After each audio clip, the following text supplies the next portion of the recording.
The exploration vessel Terra Nova drifted silently through the asteroid field, its hull scarred from 3 months of deep space travel. Captain Sarah Chen stood on the bridge, watching the massive space station grow larger on their view screen. The Galactic Consortium's first contact protocol station looked like a metal flower blooming in the void, its petals of gleaming corridors extending from a central hub. "First time seeing humans in person," whispered Communications Officer Torres, his voice barely audible over the ship's gentle hum. "Wonder what they'll think of us." Sarah adjusted her uniform, feeling the weight of representing all of humanity. Earth had received the invitation only 6 months ago, a formal request to join the Galactic Consortium, a union of 47 different species that had achieved faster-than-light travel. Humanity would be the 48th. The docking bay opened like a mechanical mouth, swallowing their small ship. As the airlock cycled, Sarah gathered her diplomatic team.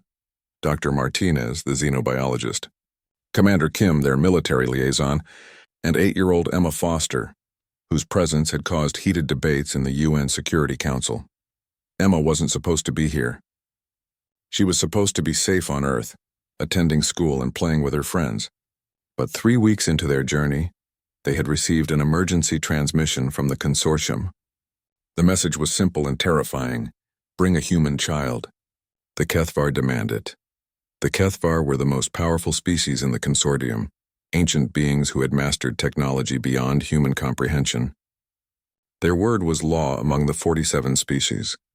If they demanded a child, humanity had no choice but to comply. Emma had volunteered.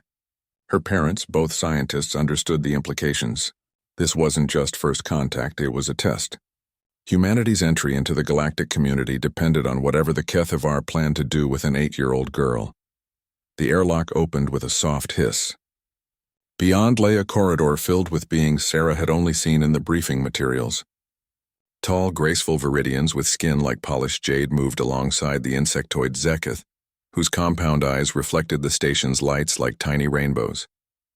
A group of Mordian traders, their bodies covered in crystalline formations, negotiated loudly in their musical language. But it was the creature at the front of the welcoming committee that made everyone freeze. The Kethvar stood 9 feet tall, its body covered in what looked like living shadow. Where a face should be, there was only swirling darkness punctuated by 2 points of blue light that served as eyes. Ancient, alien, and utterly incomprehensible, this was Ambassador Vorthak, the Kethvar representative. Humans. The being spoke without moving what might have been a mouth.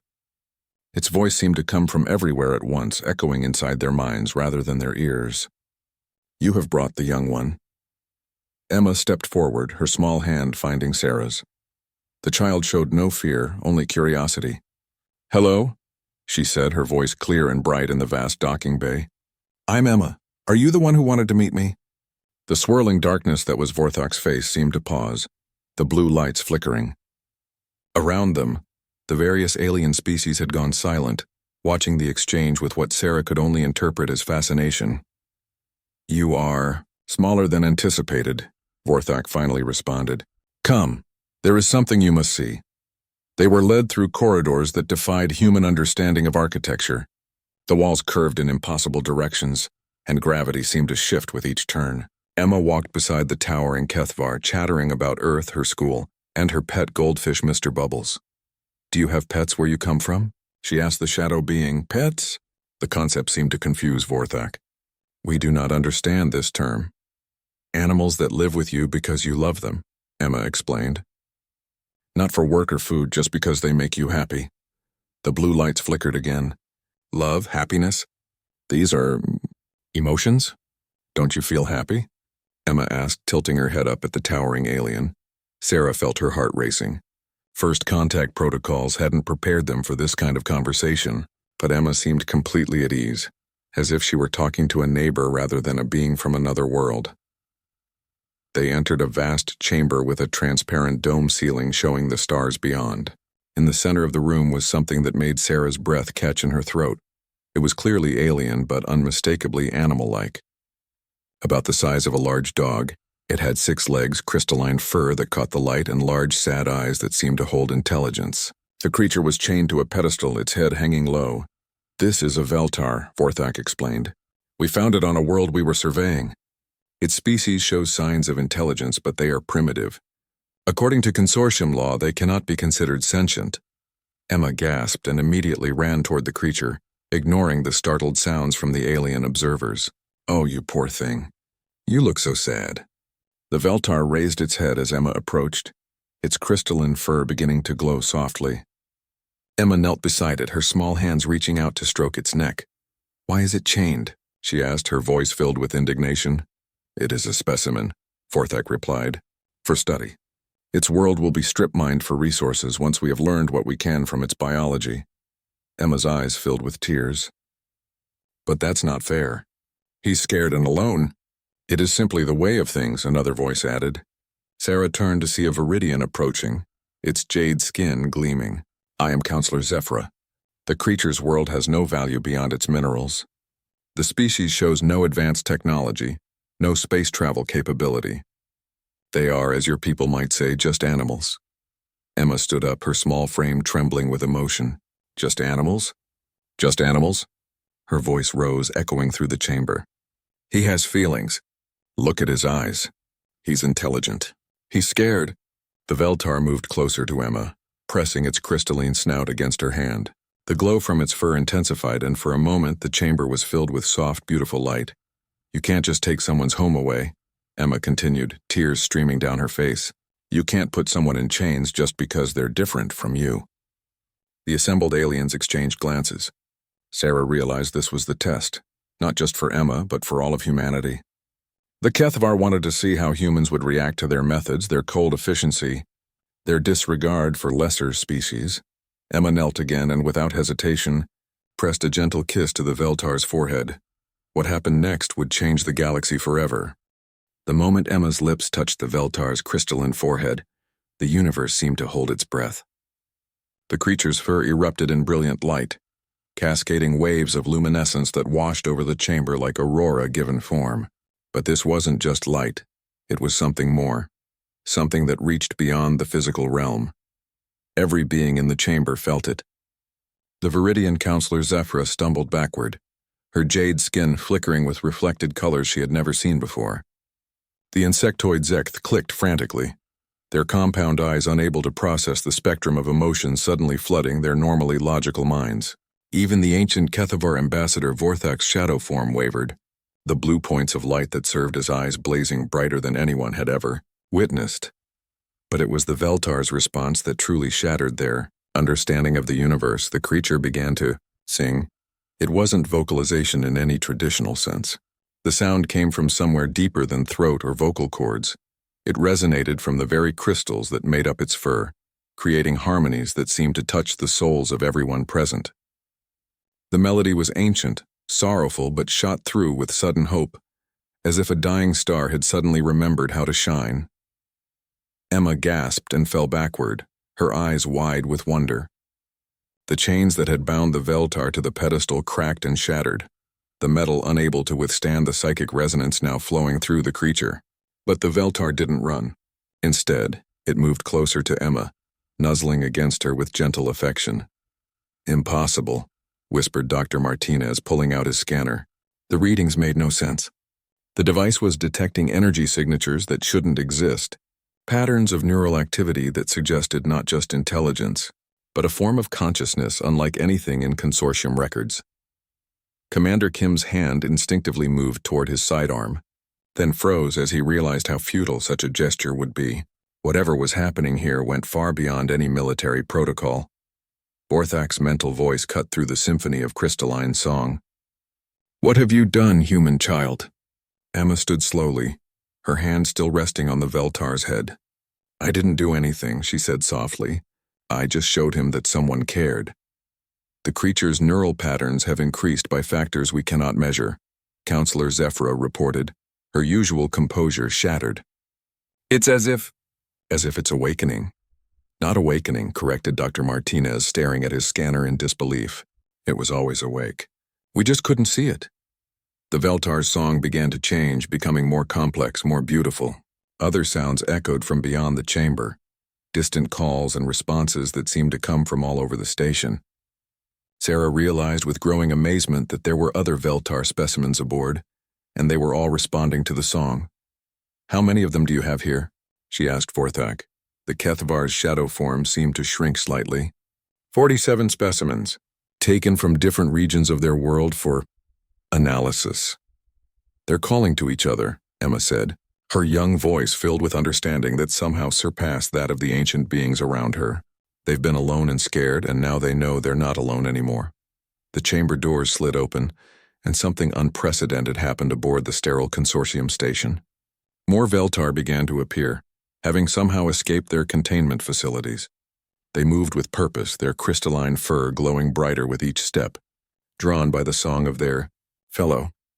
The assembled alien diplomats and scientists watched in stunned silence as the creatures approached Emma, each one nuzzled against her gently before taking positions around the chamber, their combined song creating harmonies that seemed to reach into the very fabric of space itself. "They're not just intelligent," Dr. Martinez breathed, his scientific mind racing to comprehend what he was witnessing.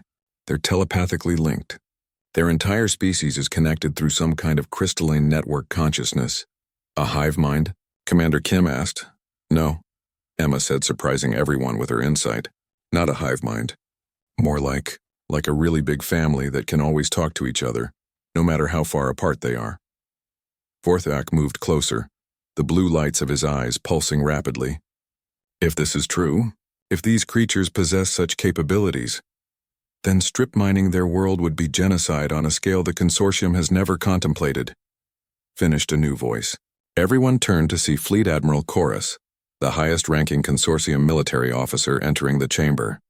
His species, the Threnodi, were known for their rigid adherence to protocol and law. "Admiral," Vorthak acknowledged, his mental voice carrying notes of uncertainty.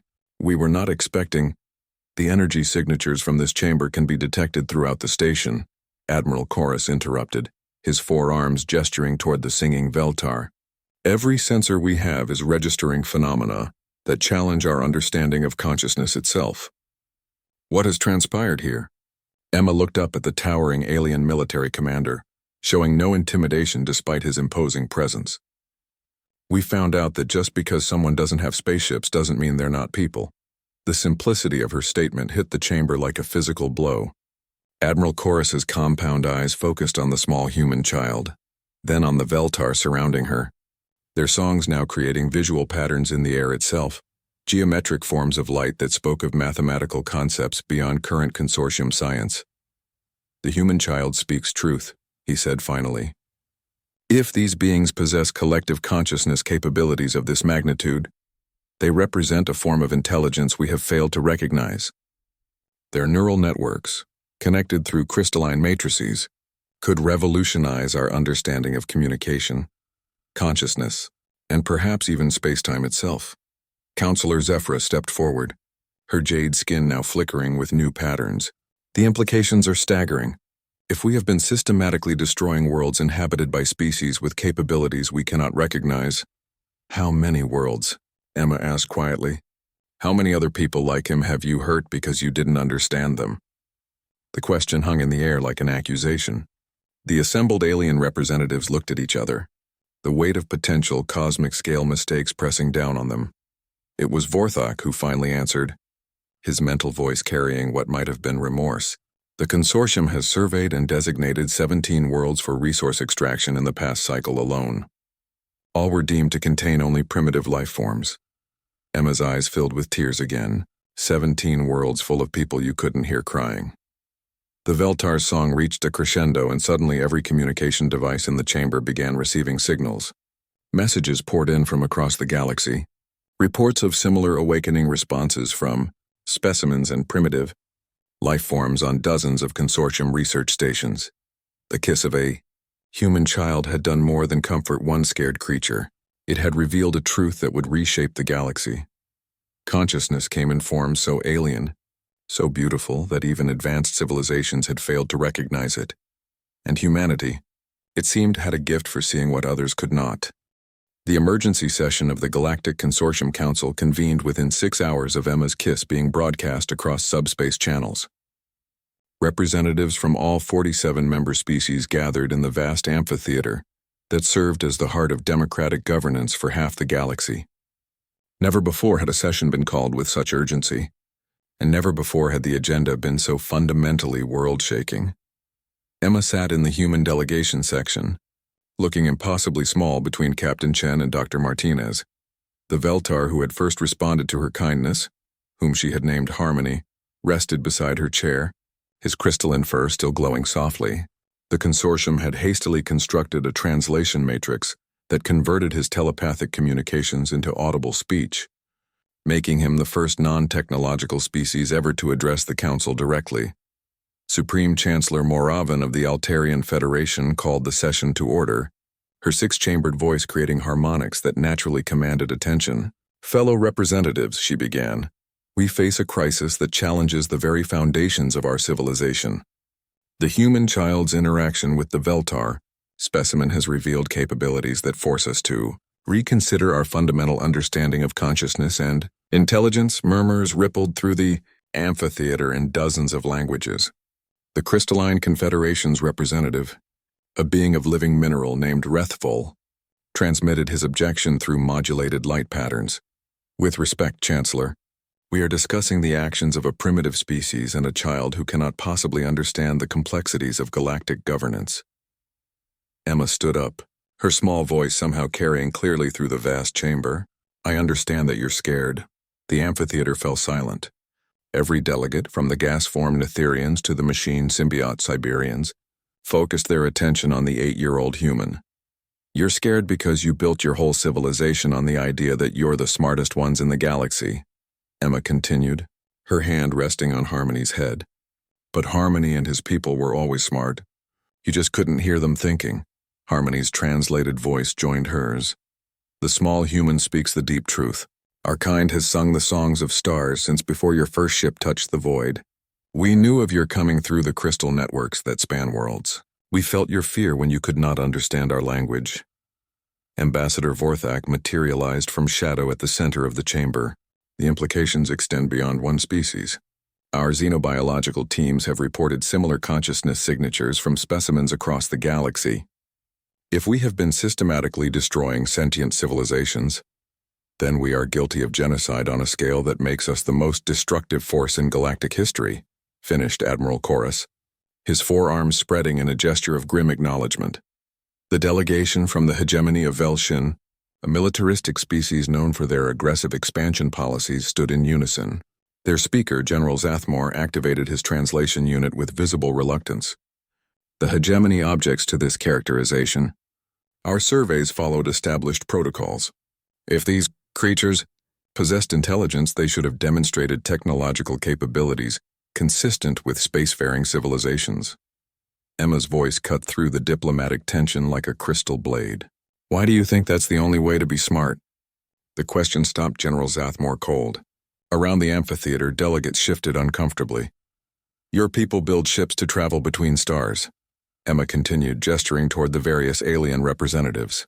"But Harmony's people can talk to each other across the galaxy. Just by thinking, they can feel the emotions of stars and predict solar storms centuries before they happen. They know things about space and time that you haven't even thought to ask about."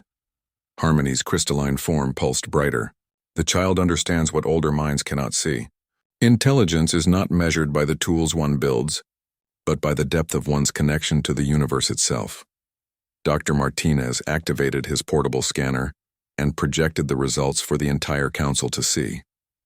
"In the past 6 hours, we've confirmed that Veltar consciousness operates on quantum entanglement principles. Their crystalline neural networks can process information at speeds that make our fastest supercomputers look like counting stones. They experience reality in 11 dimensions while we're still struggling to understand 4. Counselor Zephyra from the Viridian Republic stood gracefully. "The question before this council is not whether these beings are intelligent. The question is whether we have the wisdom to recognize intelligence in forms we cannot imagine. And more importantly," added the representative from the pacifist worlds, "whether we have the courage to admit our mistakes and change our ways." The debate continued for hours. Economic concerns were raised. Entire sectors of the consortium economy depended on resource extraction from primitive worlds. Military implications were discussed. If consciousness could exist in forms they couldn't detect, how many potential allies or enemies had they missed? Philosophical arguments raged about the nature of intelligence and the responsibilities of advanced civilizations. Through it all, Emma sat quietly with Harmony, occasionally whispering questions that the Veltar would translate into insights that stunned the assembled delegates. Her simple child's perspective cut through layers of political complexity and academic theory, revealing truths that centuries of scholarship had missed. Finally, Supreme Chancellor Moravin called for order. We have heard testimony that challenges our most basic assumptions about consciousness and intelligence. The question now is, what do we do with this knowledge? Emma stood again, her voice steady despite the weight of galactic attention upon her. You stop hurting people just because they're different from you. You say you're sorry to all the people you've already hurt, and you try to be better. General Zathmore's translator crackled with indignation. A child cannot dictate policy to the Galactic Consortium. But she can show us what we've forgotten, said a new voice. Elder Nixara of the Ancient Archives, the oldest known being in the galaxy, materialized in the chamber's center. Her species had transcended physical form eons ago, existing as pure consciousness held together by will alone. She spoke perhaps once every 1,000 years, and when she did, the galaxy listened. I have observed the rise and fall of civilizations for longer than your species have existed, Elder Nixara continued, her voice carrying the weight of cosmic ages. I have seen great empires built on the systematic destruction of those they deemed inferior. Without exception, such civilizations eventually destroy themselves. Her attention focused on Emma, and for a moment, the child's eyes reflected depths that seemed far older than her 8 years. But I have also seen hope in the most unexpected forms. The humans possess something we have forgotten in our pursuit of technological advancement, the ability to recognize the sacred in all forms of consciousness. The human child has done more than reveal the intelligence of one species, Elder Nixara declared. She has reminded us that true wisdom lies not in the power to dominate, but in the humility to listen. The vote that followed would reshape galactic civilization. By a margin of 31-16, the Galactic Consortium passed Emergency Resolution 7741, Universal Consciousness Protection Act. All resource extraction operations were suspended pending comprehensive consciousness surveys. New protocols were established for recognizing intelligence in non-technological forms, and humanity was formally invited to join the consortium as its 48th member, with special advisory status on matters of xenobiological consciousness. But perhaps most importantly, the Council established the Emma Protocol, a new first contact procedure that required all surveys to include what they termed empathic evaluation, the assessment of potential consciousness through emotional and intuitive connection, rather than purely technological criteria. As the session concluded and delegates began filing out, Emma remained seated with Harmony, their combined presence somehow bringing peace to the massive chamber. The galaxy had just acknowledged that an 8-year-old human child had taught them something they should have known all along. Intelligence comes in forms too beautiful and alien for even the most advanced minds to easily recognize. The real work was just beginning. 3 months after the passage of the Universal Consciousness Protection Act, Emma found herself aboard the research vessel Empathy's Dream, humanity's first contribution to the consortium fleet. The ship was unlike anything the galaxy had ever seen, designed not for conquest or resource extraction, but for understanding and connection. The bridge hummed with activity as the crew prepared to implement the Emma Protocol on Kepler 442c, the first world to undergo consciousness reevaluation under the new guidelines. Captain Chen stood at the command station, but everyone knew the real mission leader was the small girl sitting cross-legged on the floor with a dozen different alien specimens gathered around her, like a cosmic petting zoo. Preliminary scans are complete, reported Dr. Martinez from the science station.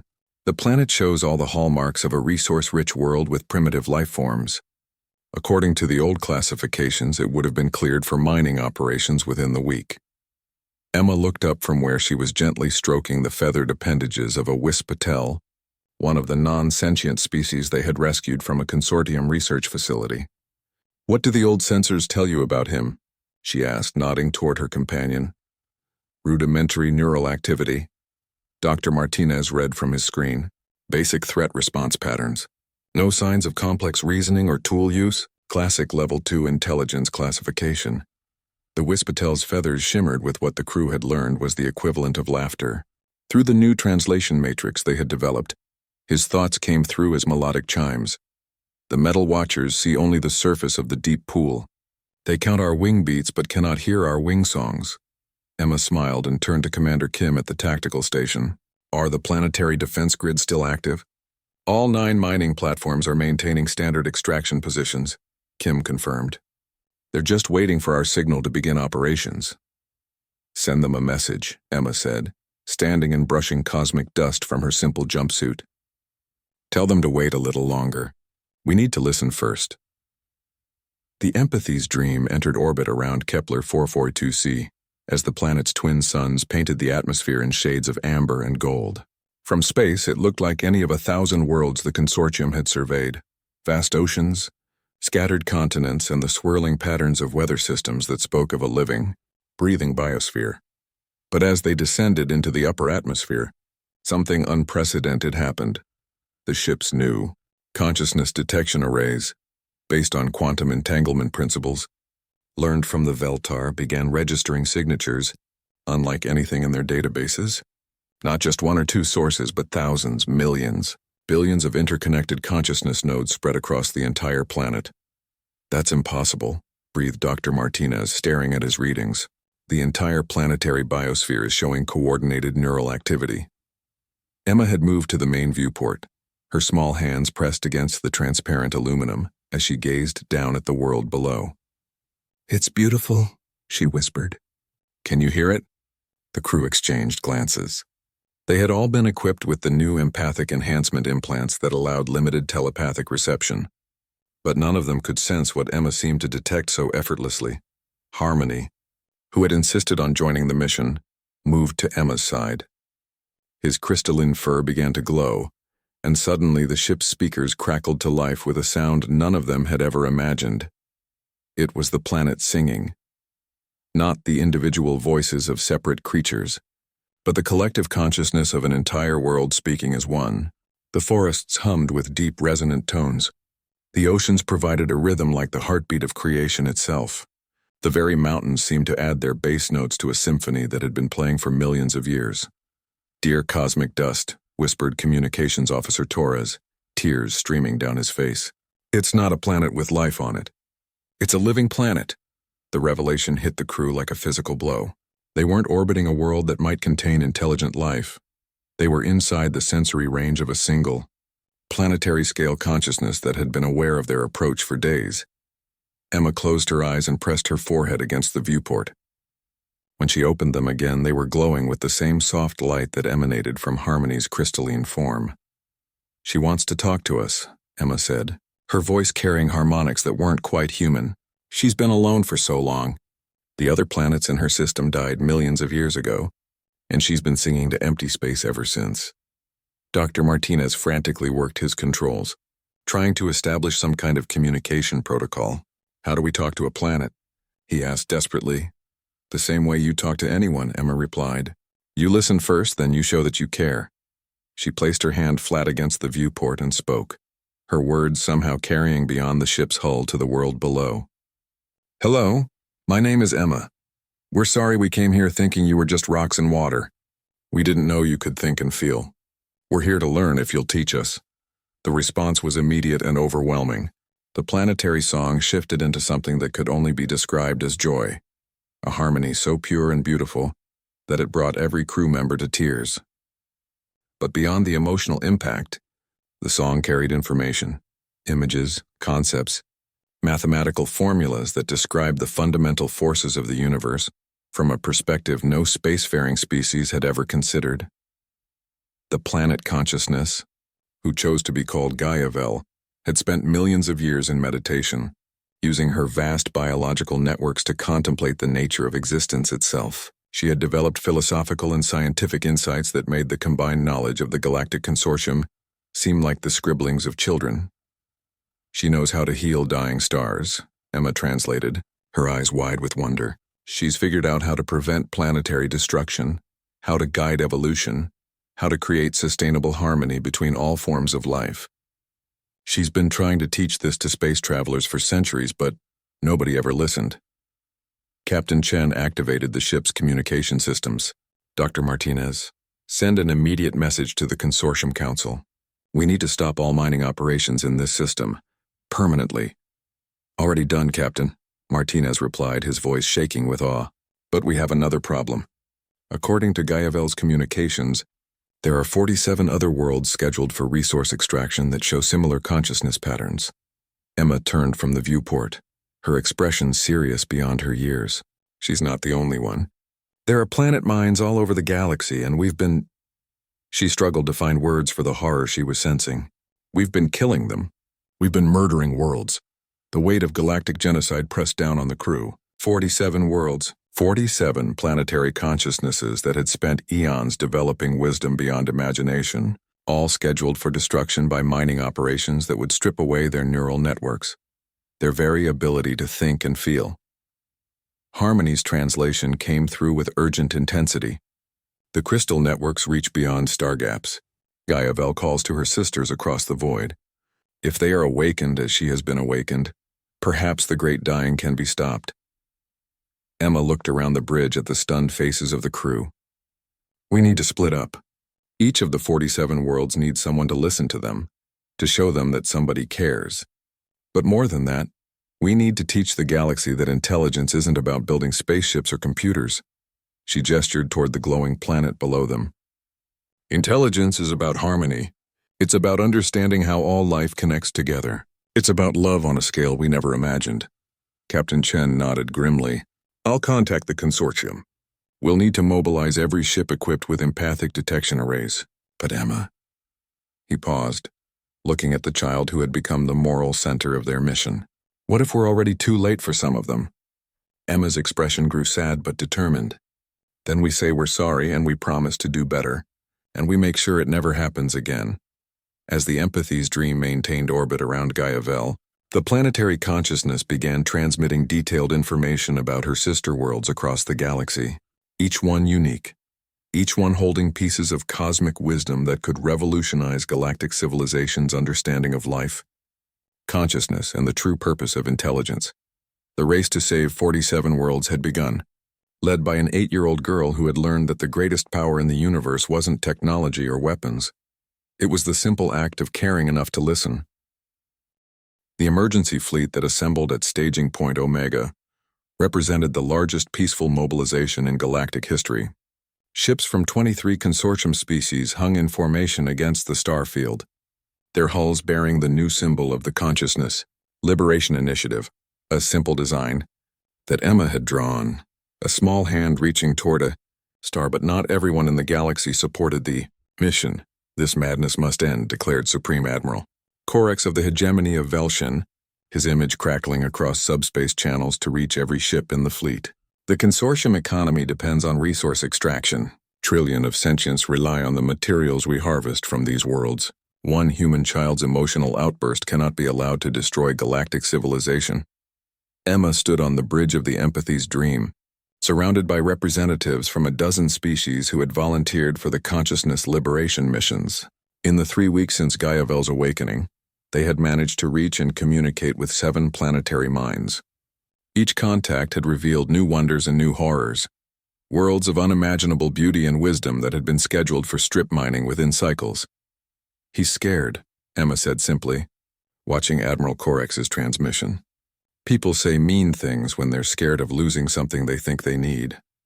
Harmony, now serving as the fleet's primary consciousness liaison, pulsed with concerned light patterns. The crystal songs carry warnings from the sister mines. Metal ships approach their sky boundaries with tools of unmaking. Captain Chen frowned at her tactical display. Confirmed. Hegemony mining fleets are moving toward 12 of the targeted worlds. They're trying to begin extraction operations before we can make contact. The moral weight of the situation pressed down on everyone present. They were racing against time to save conscious worlds from destruction. But the hegemony forces had military superiority and legal backing from the older consortium treaties. Can we fight them? Asked Commander Kim, his hand instinctively moving toward the weapon's controls. "No," Emma said firmly. "Fighting makes everything worse. We have to show them a better way." Dr. Martinez looked up from his science station, his face grim. "Emma, I've been running calculations.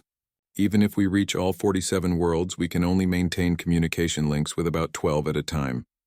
Our consciousness detection arrays aren't designed for this scale of operation." Emma closed her eyes, her small hand resting on Harmony's crystalline surface. When she opened them again, they held a light that seemed to come from somewhere beyond the physical realm. "We don't need to maintain the links," she said. "We just need to help them remember how to talk to each other." The insight hit Dr. Martinez like a revelation. The quantum entanglement networks. If we can help establish communication between the planetary minds, they could form their own support network. More than that, Emma continued, her voice carrying certainties that seemed to come from deep space itself. They could teach us things we never imagined. Gaiavel showed me.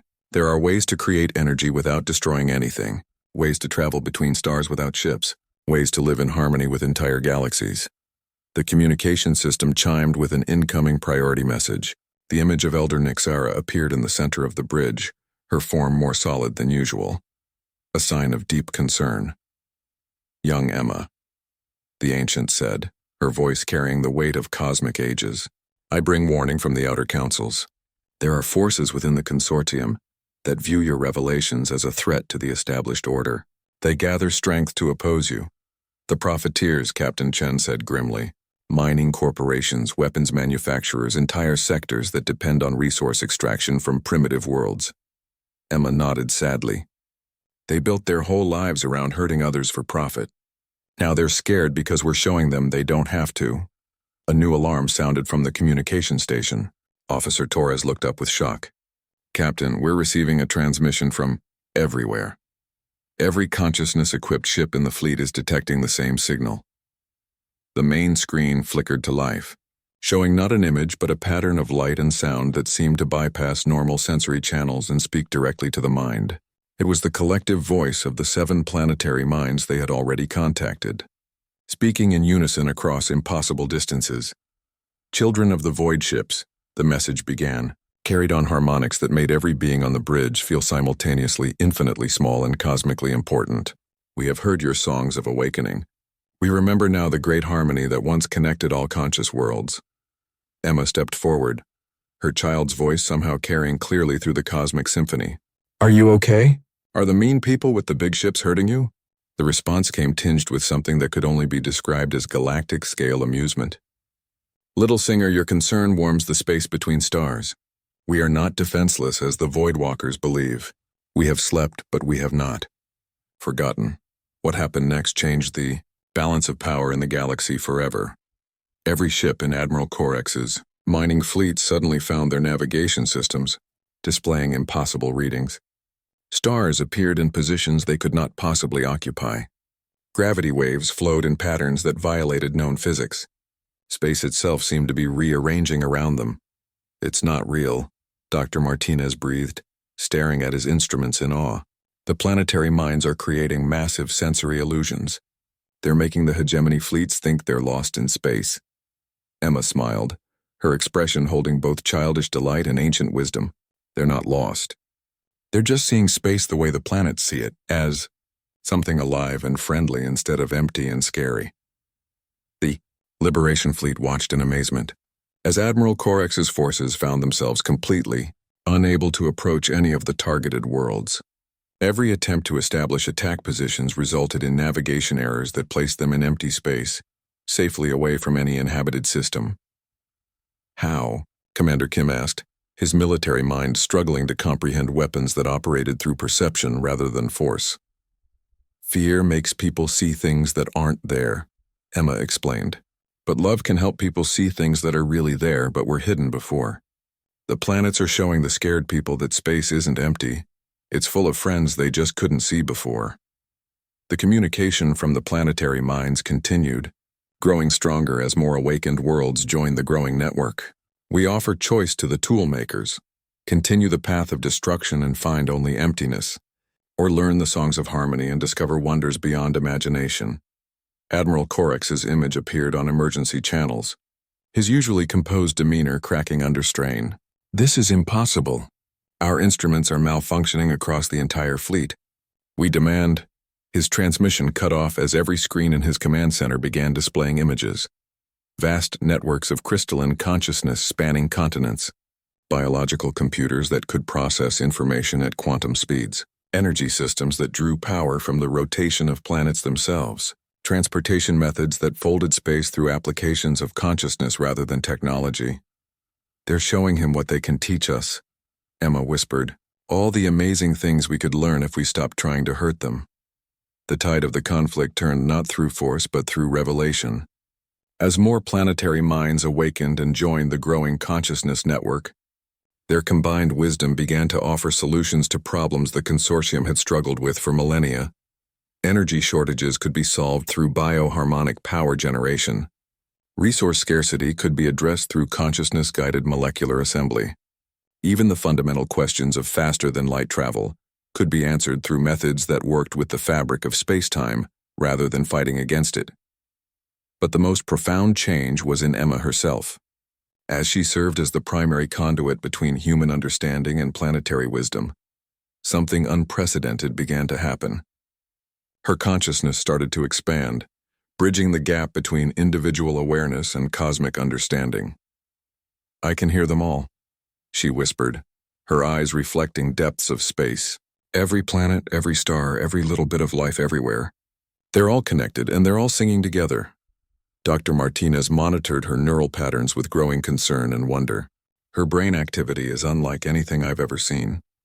It's as if she's becoming a living translation matrix between human consciousness and cosmic awareness." The question that haunted everyone was whether an 8-year-old mind could handle such expansion without losing the essential humanity that made her so special.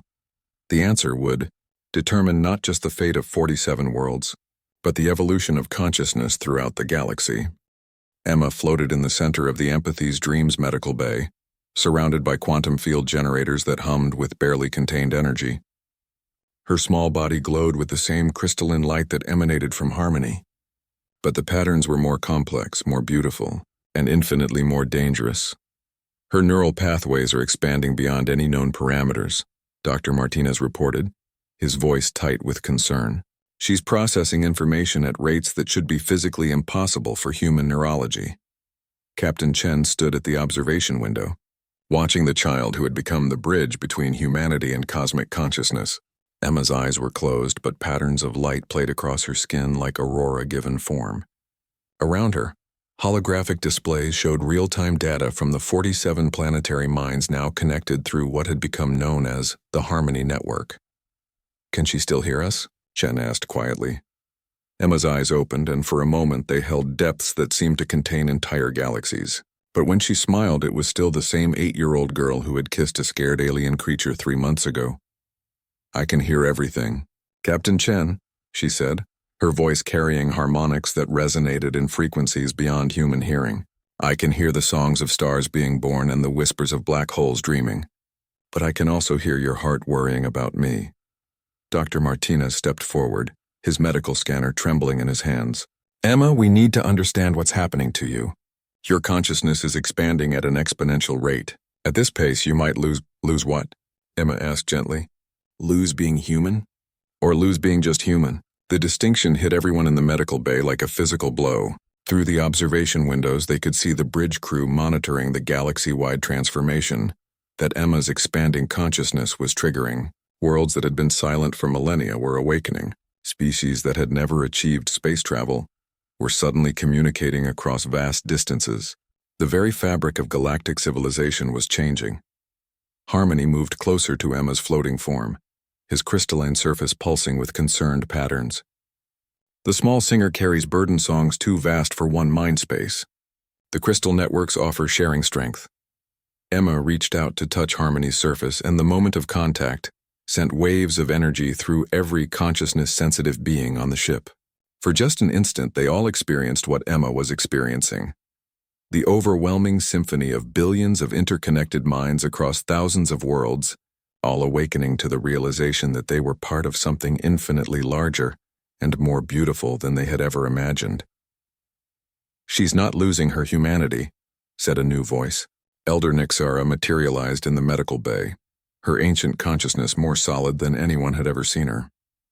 "She's helping humanity evolve to meet the cosmos halfway." Commander Kim looked up from his tactical station. "Elder, the situation is deteriorating rapidly. Admiral Corex has declared the Consciousness Liberation Initiative a threat to galactic security. He's mobilizing the combined military forces of 12 species. And he's not wrong," Emma said sadly, her form slowly descending to stand on the medical bay floor. "We are a threat to the galaxy, he knows. We're showing everyone that the way things have always been isn't the way things have to be." The main communication screen activated, showing Admiral Corex's command ship at the center of a massive military formation. Behind him stood representatives from the most militaristic species in the consortium, their expressions grim with determination. "Citizens of the galaxy," Corex began, his voice carrying across subspace to reach every inhabited world. "We face a crisis that threatens the very foundations of civilization. A human child, influenced by alien consciousness networks, has unleashed forces that could destroy the order that has maintained peace for millennia." Emma stepped forward, and somehow her small form filled the screen with presence that dwarfed the Admiral's imposing figure. "Hello, Admiral Corex, I know you're scared. Everyone's scared when things change really fast." Corex's composure cracked slightly. "You have disrupted mining operations worth trillions of credits. You have caused military fleets to lose their way in space. You have turned the natural order upside down. I helped some friends remember how to talk to each other," Emma replied simply, "and I showed people that there are better ways to get the things they need than by hurting others." "Better ways?" Corex's laugh was bitter. "Child, you speak of harmony and consciousness, but what happens when the energy runs out? What happens when the resources are depleted? Your planetary minds may possess wisdom, but they cannot feed trillions of hungry mouths or power the ships that connect our worlds." Emma's expression grew sad, but patient. "Admiral, may I show you something?" Before he could respond, the screen changed. Instead of showing Emma, it displayed images from across the galaxy. Worlds where consciousness-guided molecular assembly was creating abundant food from base elements. Star systems where bioharmonic energy generation was producing unlimited clean power. Space stations where reality itself was being gently reshaped through applications of collective consciousness, rather than brute force technology. "The planetary minds aren't just wise," Emma explained as the images continued. "They're generous. They want to teach us how to have everything we need without taking it from others." Dr. Martinez monitored the transmissions in amazement. "Emma, these energy readings are off the charts. If even half of what we're seeing is possible, it means scarcity was always an illusion," Emma finished. "There's enough of everything for everyone. We just never learned the right way to ask for it." Admiral Corex stared at the images, his military mind struggling to process the implications. "Even if this is real, even if these methods work, you're asking us to abandon everything we've built. Our entire civilization is based on competition, on the strong taking from the weak." "No," Emma said, her voice gentle but firm. "I'm asking you to remember what you built your civilization for in the first place. You wanted to explore the stars. You wanted to discover new wonders. You wanted to create something beautiful that would last forever." The child's words carried across the galaxy, reaching into the hearts of beings who had forgotten their species' original dreams. On 1,000 worlds and 1,000,000 ships, sentience paused to remember why their ancestors had first looked up at the stars. "But the risks," Corex protested weakly. "What if we're wrong? What if these consciousness networks fail? What if there are threats we cannot see?"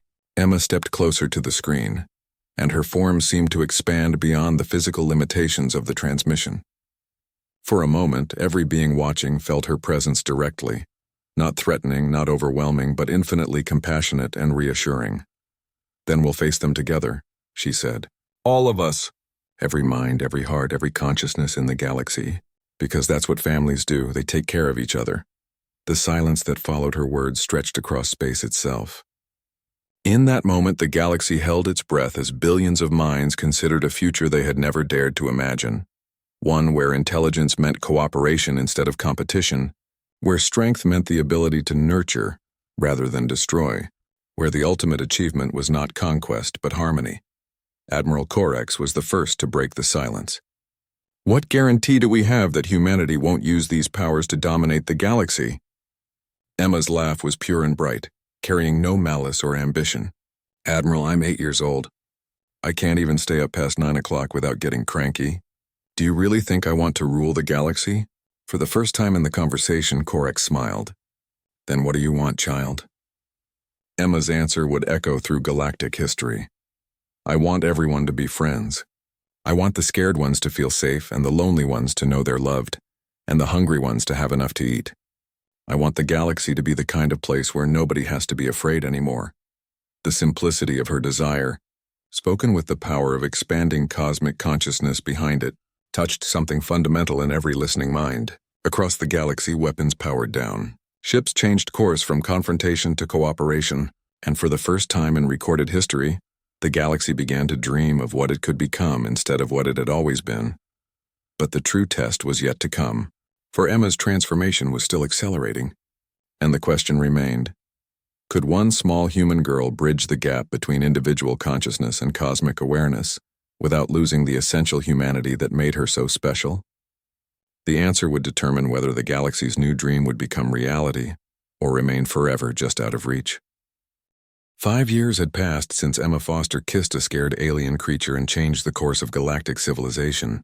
The girl who now stood on the observation deck of the Harmony Station was 13 years old, but her eyes held depths that spoke of wisdom gathered from across the cosmos. Harmony Station orbited no planet and belonged to no single species. It existed at the nexus point of the consciousness network, a living structure grown from crystalline matrices and bioorganic compounds that pulsed with the combined thoughts of 10,000 worlds.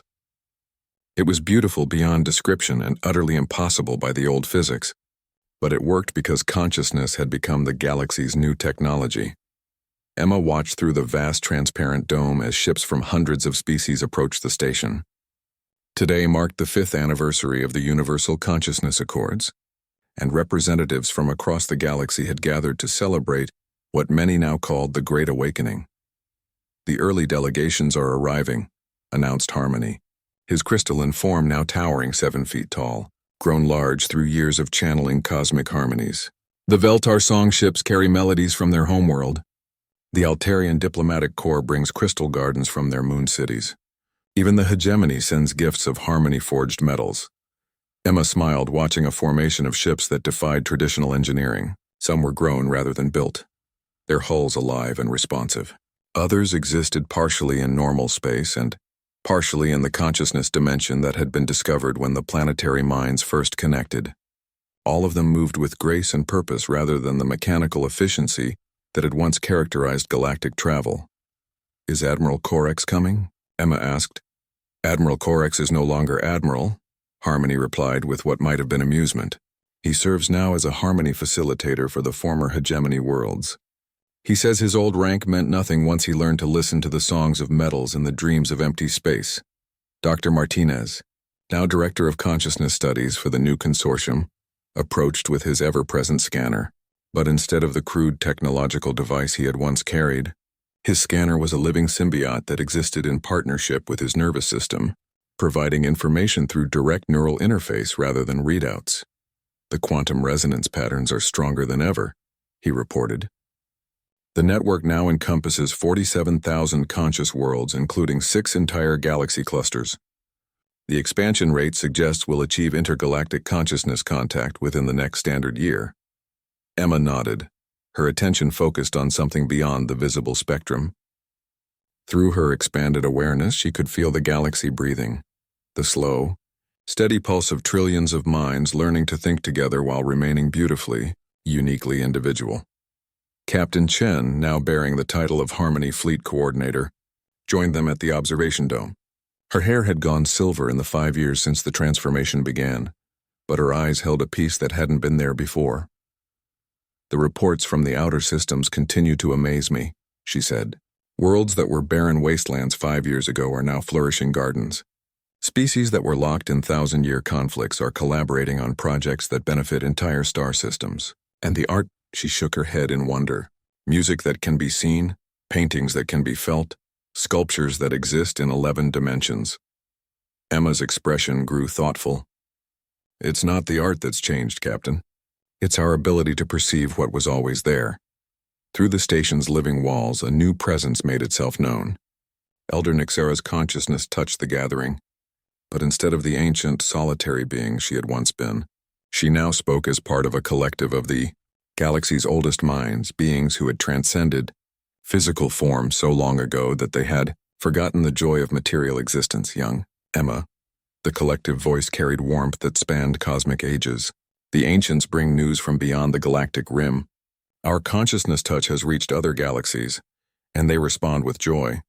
You have triggered a transformation that extends far beyond a single galaxy's borders.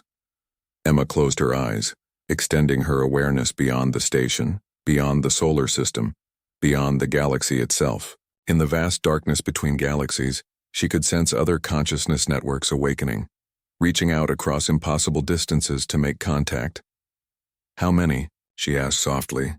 "Hundreds of galaxies," came the response. "Each one unique, each one beautiful, each one singing its own part in a symphony that spans the entire universe." The weight of cosmic responsibility might have crushed a lesser mind, but Emma had learned something during her transformation that no amount of technology or ancient wisdom could teach. The secret was not to bear the weight alone. "Show me," she said. What followed could only be described as controlled revelation. Through Emma's expanding consciousness, everyone on Harmony Station experienced a moment of cosmic awareness. They felt the pulse of galaxy-spanning networks of consciousness. They sensed the birth of new forms of life that existed as pure thought-given form. They touched minds so vast and alien that they could only be comprehended as living universes unto themselves. But most importantly, they felt the love. Every consciousness they encountered, from the smallest crystalline entity to the vast galactic mind collectives, radiated the same fundamental truth that Emma had discovered in a scared alien creature 5 years ago.